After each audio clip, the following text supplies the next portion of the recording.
3:30 headlines. We've reached the fourth and final day of this year's Cheltenham Festival. The Gold Cup is the highlight of the week, and our speedy journalist went all the way to Gloucestershire and found out more.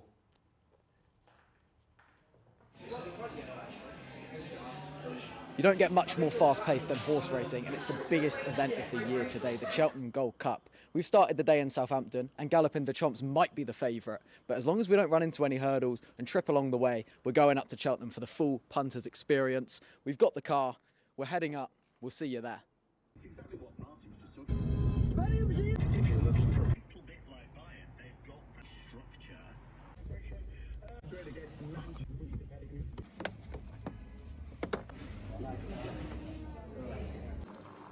We've touched down here in Cheltenham and we're not exactly dressed for the races, so the first thing we've done is we found our level. We're here at Spoons. A cheeky, I think they call it a small all-day brunch, and a tea with oat milk, because they don't have real milk, which is a shame. But we're going to go have a look around. We're going to eat first, obviously. We're going to go have a look around at the city, find out what's going on, get a bit closer to the race course. But first, I need to finish off my brown sauce.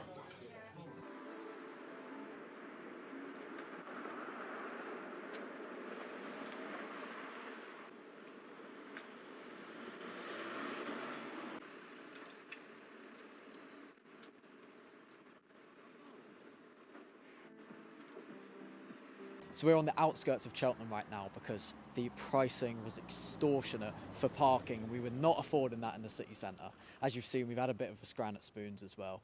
We're just trying to get a feel for the city at the moment.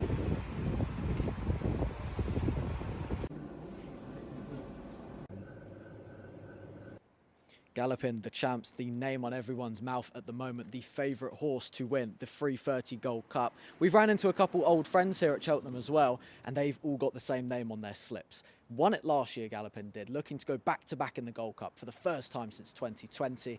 I think the atmosphere here, honestly, we've skirted away to something a little bit more casual near where we've parked on the outskirts because it's so busy. Luckily, the rain has held up at the moment and it's not pouring down. Now we're getting to a pub to watch the Gold Cup. We'll see you very shortly in the live. Enjoy it, guys. So, luckily enough for us, we're able to go live to Reese. So, Reese, how are you doing up there? Thank you very much, Jamie. Look, we're actually in St Mark's, which is about a 15-minute drive from the racecourse because we were parked in some permit-only parking. It's been a day of upsets, but also a day of upsets in the racing. A lot of ups and downs. Had Stellar Story, a 33-1 beat Harry Redknapp's horse, the Jukebox, by a nose. So it's been lots and lots going on. We're here in a pub nearby. A lot of the fans have filtered to the festival. Obviously, it is the last day. The Gold Cup is sort of the crown jewel of the weekend. So there's not too many people in here, but the ones that we have been speaking to are all about Galopin de Champs, the favourite, as you've been saying all day, Jamie. If we come and have a little walk around, and we're conscious not to show you any of the race action, of course, but you have got quite a big group of fans in the corner around there that have congregated for this event. Yeah, I think a lot of the fans have filtered towards the festival, so there's not a lot going on here in the pub. We were hoping for a little bit more atmosphere, but it's good fun. It's been a great day. It's been great to actually absorb some of the race has definitely started. I can have a look on this screen here. Looks like Galopin de Champs in first. Again, a lot of upsets today and not many of the favourites winning. Galopin de Champs at evens. I've got a fiver on him myself, so fingers crossed that it will be all right. We'll come back in a minute and see who's won the race. I was going to say, you're starting to become a little bit of a gambler there. Fiver on the races and also a slot machine next to you. I mean, it's a bit of a gamble, but what I'd be putting my money on is the Champions League winner, and my favourite's Man City. Speaking of the Champions League, the draw in the Champions League quarter-finals and semi-finals have been completed. The holders, Manchester City, will face the competition's 14-time winners, Real Madrid. Mikel Arteta's Arsenal have been drawn against German champions Bayern Munich, while Barcelona and PSG will battle it out. Atletico Madrid and Borussia Dortmund complete a glittering quarter-final lineup. And now, into the Europa League. Benfica take on Marseille in the first quarter-final, while Liverpool face Atalanta. Winners of both ties will face each other in the semi-final at a later date. And I'm actually joined by Liverpool fan and sports journalist Michael Ryder. So, how do you fancy Liverpool's chances? Well, when you look at the teams that are still left in the Europa League, I think there's tons of quality in there. You've got the likes of Atalanta, Bayer Leverkusen, Liverpool, my team. You've got West Ham United, former Europa Conference League winners. You've got Benfica, who are flying in Portugal at the minute. It's a tough competition. You know, it's a tough ask. But if I'm being honest, I think Liverpool have the strongest squad and the most depth. So I do think they'll go on and push through. But this is going to be a very interesting quarter-final and finals. I was going to say, throughout the season, we've seen some incredible signs from the teams in the Europa League, but one key team which stands out to me is Bayer Leverkusen. If Liverpool weren't in the competition, do you think it'd be flat out easy for Bayer Leverkusen? Ooh. You see, that's a great question. I never said it'd be easy for Liverpool. I think Liverpool will win, but their only competition is Bayer Leverkusen. And that's what I predict the final to be, Liverpool versus Bayer Leverkusen, which is quite ironic in a way, as Xavi Alonso has been linked with the Liverpool job for some time now after Klopp announced his departure. So it might be kind of like a pass the baton kind of thing. You know, it might have that kind of feel to it if that is the final. But like I said, you know, unbeaten all season, getting comebacks out of the behind, you know, it's absolutely outstanding from Bayer Leverkusen at the minute. It does show winning mentality, but winning mentality is also what Liverpool has had this season from the Carabao Cup final. I mean, Klopp going on for a quadruple in his last season, it's almost a fairy tale ending. So, what do you think Klopp should be looking to do in the competition? Play the youngsters, play the stronger? You see, I had this debate with someone the other day because when they saw the team we put out last night, they thought it was quite weak. And they were like, oh, it's kind of weird that you've went for that squad when you've got United on the weekend. And the way I see it is Klopp's already won the FA Cup. Klopp's won the Carabao, he's won the Prem, he's won the Champions League, he's won the Euro. I could go on here. Honestly, I genuinely think you could, and I'd love to speak to you for hours, but I'd love to get back to the Europa League draw, which we have found out more. Thank you, Michael. And in the other side of the draw, AC Milan face AS Roma in the quarterfinal, and Bundesliga leaders Bayer Leverkusen take on Conference League holders West Ham, while winners of both ties will face each other in the semi-final. As for the Europa Conference League, Aston Villa will take on French side Lille. Now, Premier League leaders Arsenal will face German champions Bayern Munich in the quarterfinal of the Champions League. Mikel Arteta's side will play the first leg at home with an empty away section. Bayern's travelling supporters have been banned by the UEFA after throwing fireworks onto the pitch in their last 16 win over Lazio. And former Tottenham Hotspur captain Harry Kane will make his return to North London since leaving the Arsenal's local rivals in the summer of 2023. And the competition's holders, Manchester City, are facing Real Madrid for the third consecutive season in the Champions League. The quarter-final first leg will be played at Real Madrid's Santiago Bernabeu on the 9th or 10th of April, before the second leg at Manchester City's Etihad on the 16th or 17th of April. Pep Guardiola's Manchester City are aiming for their second Champions League title in a row. And while on the subject of Manchester City have submitted plans for a project they believe would make them one of the largest producers of renewable power in world football. In a first for a Premier League club, the plans would see nearly 11,000 solar panels installed at City's training complex and the Joy Stadium, home of their women's and academy teams. Director of Sustainability, Pete Bradshaw, said City will become one of the football's largest producers of self-supplied renewable energy. Now, there's been some strong rumours from Eastleigh around that the FA are planning to scrap replays from the FA Cup. Our journalists went down to the Silver Lake Stadium to see how the media of Eastleigh felt about this potential move. Lily Arthur and Tom Goward report. So with the news that the FA Cup replays were being scrapped, we came down to Eastleigh, who have a pretty good FA Cup run this year, facing Reading and Newport twice.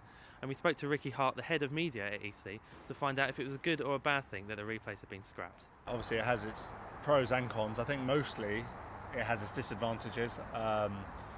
They're playing, you know, when we get a replay, it's great money for clubs of our size, you know, excellent money. And you've seen in previous seasons, some teams will try and play for a draw to get a replay so that they can go to the Emirates, they can go to Anfield or whatever, and whatever stadium that may be, and get really good gate receipts.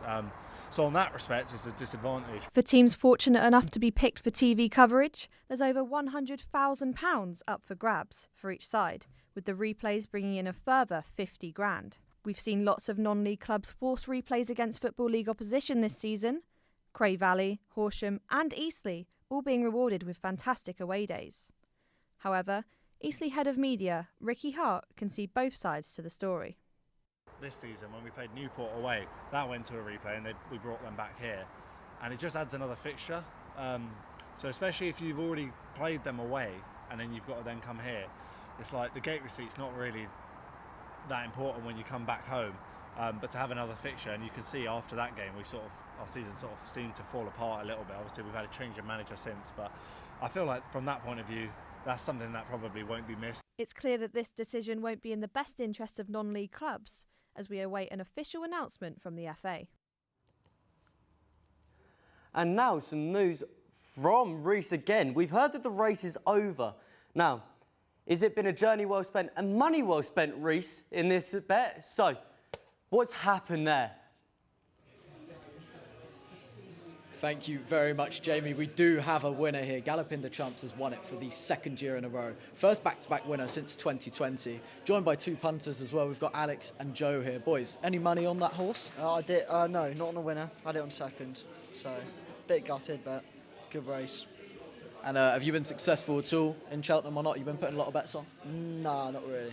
Not really won a lot. No. Now, what about you? What's going on? You got many winning? No, I haven't won yet. I'm £5 down. But you know, we move. What they always say, what's the saying, my bad? You always quit before you win big. Exactly. There's always one more win until you win it. So will you be going again next year then? You betting the same sort of stuff? 100%. Yeah, I'll be straight back on it next year. I do. Fantastic. And did you expect Gallopin to win, or what was your thoughts there? Yeah, I sort of went for the underdog, but I thought he'd win. So. Yeah, it's expected, but we wanted the payout. Didn't come out, unfortunately. And I think that maybe horse racing is something that not a lot of people follow all year round. So do you usually watch it, or do you just watch it for Cheltenham? Only Cheltenham. I don't watch it, the rest of the year. Never watch it. No, that's fair. Yeah, no, I just watch it occasionally, here and there. If it's on, I'll watch. No, that's fair. So that's all the vibes here then in the pub. The big race is finished. The Gold Cup is done. 100 years of Gold Cup. Let's have 100 more. Back to you guys. Thank you very much, Reece. Commiseration beers on us then, for you especially, and hopefully good luck to them next year. This weekend's FA Cup quarter-finals, though, take place as teams face one last obstacle before Wembley. Liverpool take on Manchester United. Manchester City face struggling Newcastle, and Chelsea face Championship leaders Leicester City, while Coventry City take on Wolverhampton Wanderers. And with the English head coach Gareth Southgate's England squad has been announced ahead of two friendlies against Brazil and Belgium. Brentford striker Ivan Toney returns to the squad while Anthony Gordon and Jared Branthwaite make their debuts. Arsenal defender Ben White hasn't been called up and said he doesn't want to be considered for the selection, said Southgate. 17-year-old Kamila Valieva was given a 4-year ban for doping. Banned Russian figure skater Kamila Valieva was given 56 medications, nutritional and dietary supplements, the Court of Arbitration for Sport has revealed. A bittersweet 21st birthday for the Russian, as an opportunity at the Olympic Games in 2028 could be her next competitive appearance. England have reviewed footage of their thrashing to France in last year's record defeat, where they lost 53-10 at Twickenham. Red and White's captain Jamie George described last year's defeat as one of the darkest days for England rugby. England looked to beat France for the first time away from home since 2016 on Saturday at 8 p.m. Emma Raducanu has been named in the Billie Jean King Cup. The 21-year-old joins British number 1 Katie Boultier, Harriet Dart and Heather Watson. Captain Anne Keith Avon says this is a full-strength team. And sticking with tennis, Carlos Alcaraz is known for his sharp edge and impressive sting in his shots. However, the tennis star has had the roles reversed at the Indian Wells. A swarm of bees has interfered with the play and caused a stoppage in the match. After an hour and 40 minutes, play resumed and Alcaraz won the match 2-0 and will face informed Josik Sinner in the next round. The Ride London Classique is a 3-day cycling event that takes place between the 24th and 26th of May. British rider Lizzie Deignan is aiming to reach top of the podium for the first time this year. Having won in every year from 2015 to 2022, she has said that this year is going to be so much harder than any other. But I'm more confident than ever. A golfer who knows how to deliver. Joe Dean finished second in the Kenyan Open and walked away with £170,000. However, the win hasn't went to his head after the 29-year-old has returned to work at Morrison's as a delivery driver. In the NBA now, as the Boston Celtics beat the Phoenix Suns 127 to 112 to extend their winning run to 4 games. Jaylen Brown shined for the Celtics, scoring 37 points. Victory at home edged the Celtics closer to securing the NBA Eastern Conference's top seeding for the playoffs. And that is all we have time for now. We'll see you next Tuesday, and keep up to date on our website, solentsportsnews.com. Goodbye.